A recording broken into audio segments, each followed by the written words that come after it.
Early Research Stories, your podcast uncovering stories from influential figures in the field of learning and instruction. What motivated them to become researchers? What are their next projects? And what advice do they have for young researchers of EARLI, the European Association for Research on Learning and Instruction? Your host, Stefan Siegel.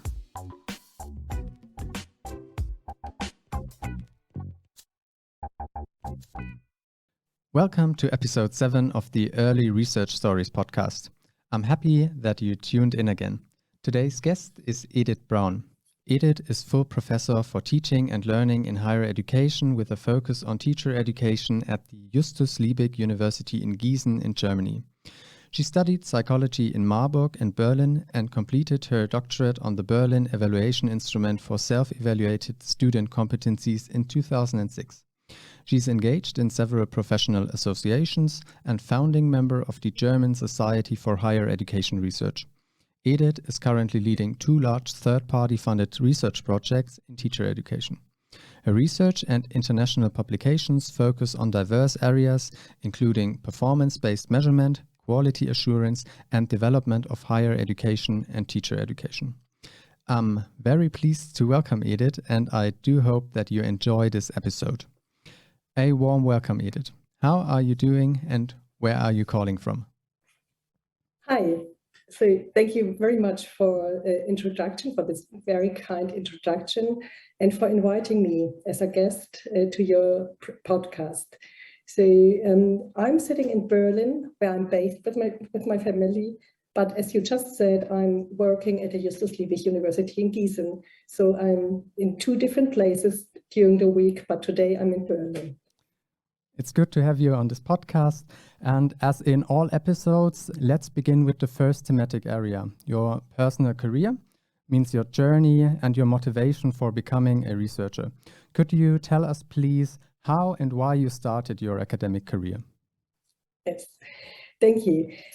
The start has been to work as a student assistant, I would say. So someone told me that working as a student assistant at a university is a fun and a well-paid job. So I thought, yes, I will try that. So that's why I started as a student assistant and I became familiar with research. Until then, no one in our family had been involved in research and academia. So it was a very good point to get around and to get more experience in this field. After I finished my diploma, I got to know Bettina Hannover, who is a professor of educational psychologist and social psychologist, and I started to work with her.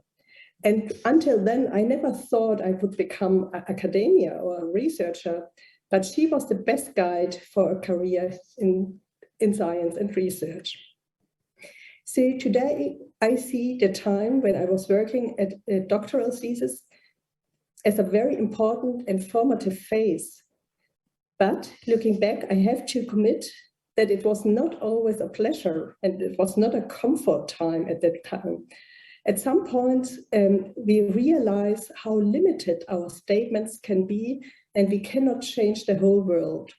So even so, it was not the best fun time. It was very important learning phase. And I think it was a good fundament to continue. And to be honest, also to participate, the tour was a very important building block in my career. On the one hand, it served the so important international network to get to know other young researchers in the area of learning and instruction. And I received very helpful feedback in a very constructive atmosphere. So the EARLI is still a conference I like to attend myself, but I also like to motivate my junior scientists to participate.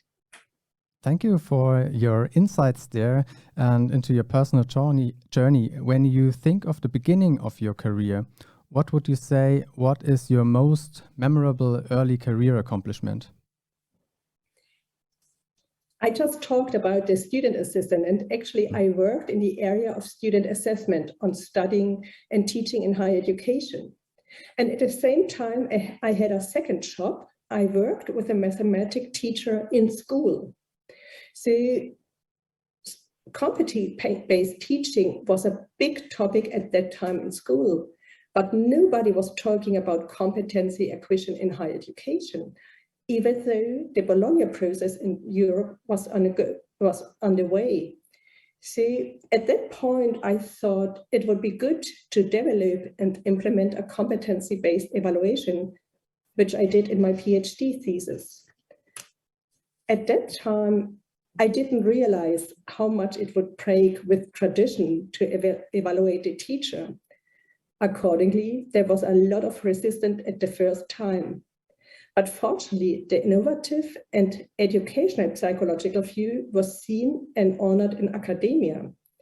It was my very first and also very important article in which I published competency-based teaching evaluation with my colleagues. And for my PhD, I received the Ulrich Teichler Prize of the German Society for Higher Education Research. Looking back, I would say that in research, it counts to deal with something what seems exciting to yourself, and it is strange why no one else has researched on that area. So that was the way I did it by myself. That's super interesting to hear. Could you tell us about a person or a mentor who made an impact on you or set you on your present path? You mentioned Bettina Hannover, but were there other people, or why did Bettina Hannover play such an important role for you? I would definitely say Bettina Hannover was one of the most important and influenced persons. And I already mentioned her, and she was always very motivating and very performance-oriented. I always received support and learned a lot from her. And she just got an award for her being such a good supervisor. Someone of you might have heard about it. But she was not the only person so you always need a network. I would also say that Margaret Bülow-Schramm, who was on the board of the Society of Research in Higher Education in Germany for a long time, and she supported a number of young women scientists. So she was very influential as well.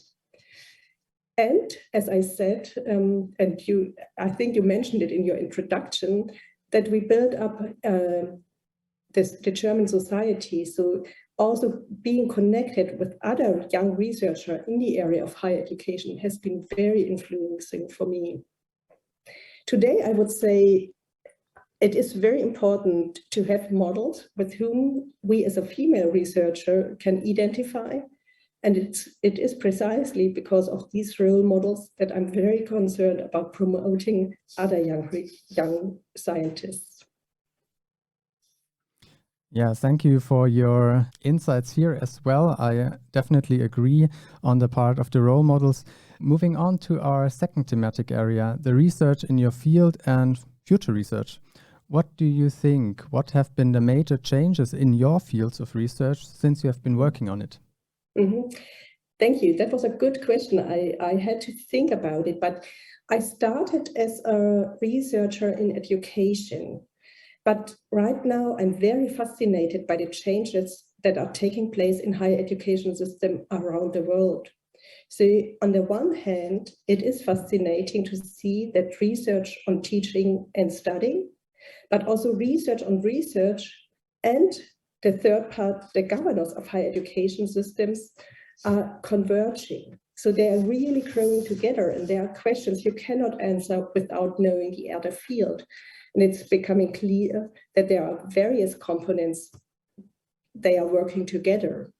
So we increasingly know from international comparison that the strength of a system can quickly weaken if it is believed that certain processes can simply be transferred from one to another system to the higher education system. At the same time, we can learn a great deal from international perspective.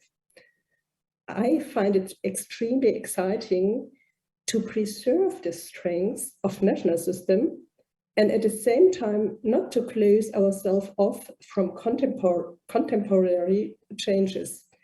So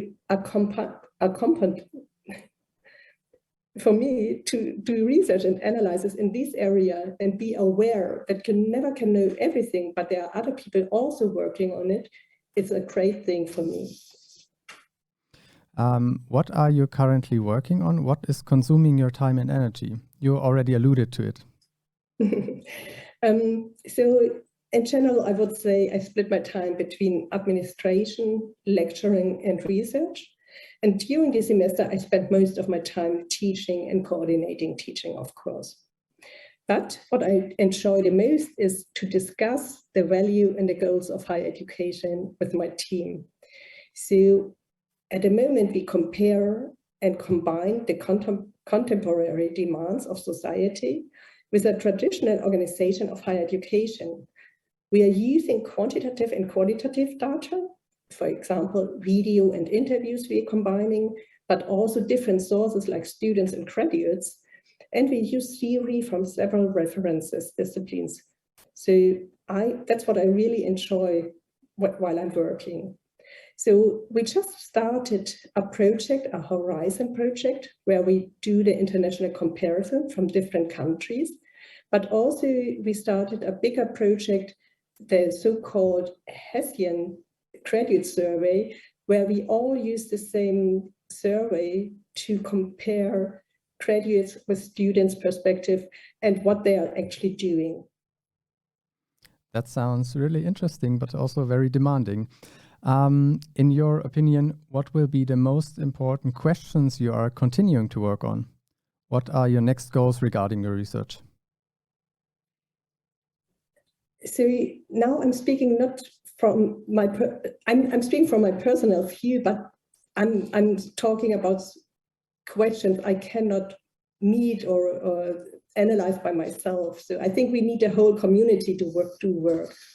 So I think it would be great to have a bigger understanding of the landscape of our research, including learning and instruction.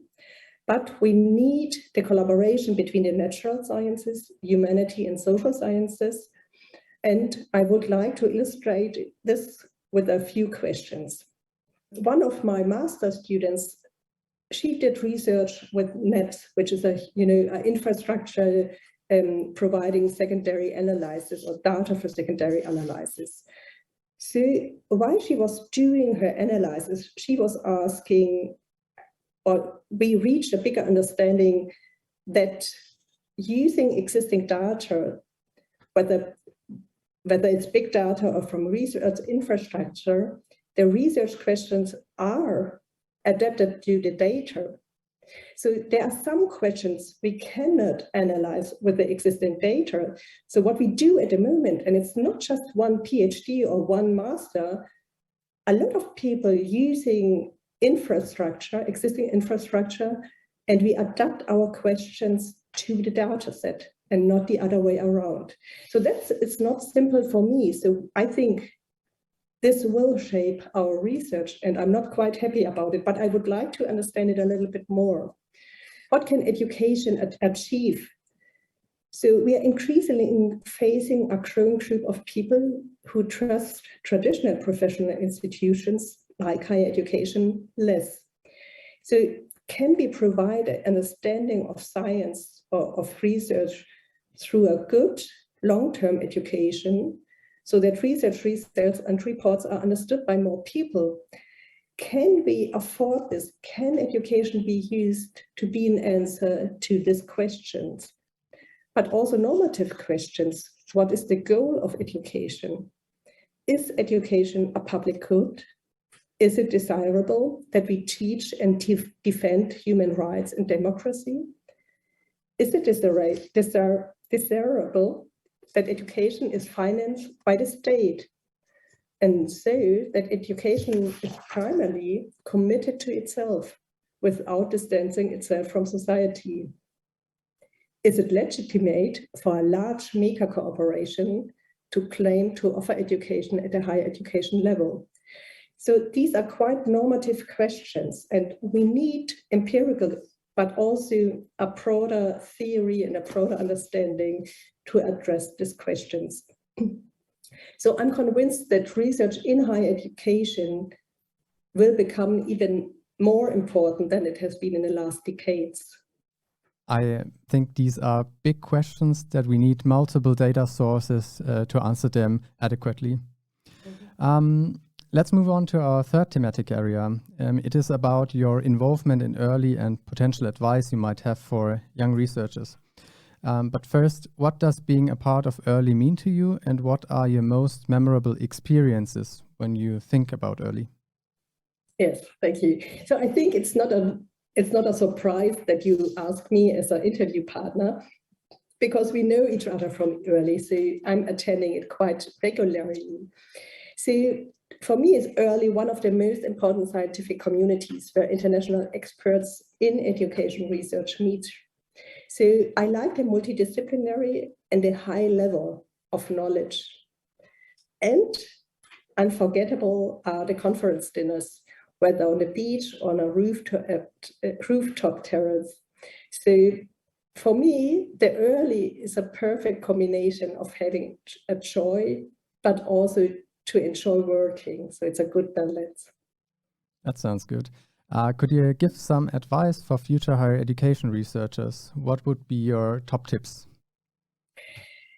Yes, so of course, everyone has to make their own experiences and find their own way. What I can share is that difficult phases are part of a career. There's no question. And it doesn't matter whether you are in research or somewhere else, there will be always tough times. But we should not stay too long in environments where we feel we do not fit in. So if we feel we collect our experiences, and also demanding and challenging experiences are worse, but we should not stay too long there, because I think then it's not good for anyone. So changes are part of science and research. We should be aware of that. And of course, it's always good, but not very easy to find a balance between persevering, not to giving up too early, but also leaving in time. So research is a lot of fun, but I'm convinced that it's not the only profession that makes you happy. So we should be open to all sorts of possibilities. Thank you so much, Edith, for your insights and reflections. It was a pleasure listening to you. Thank you as well at home for your interest in this podcast. Did you find this research story empowering? Do you have questions, comments, or suggestions for a future guest on this podcast? Then get in touch with me via mail, Twitter, or per voice message. This is a podcast produced by the European Association for Research on Learning and Instruction in collaboration with the Institute of Business Education and Educational Management and the Medialab at the University of St.Gallen. Thank you for listening, and see you in the next episode. Bye-bye.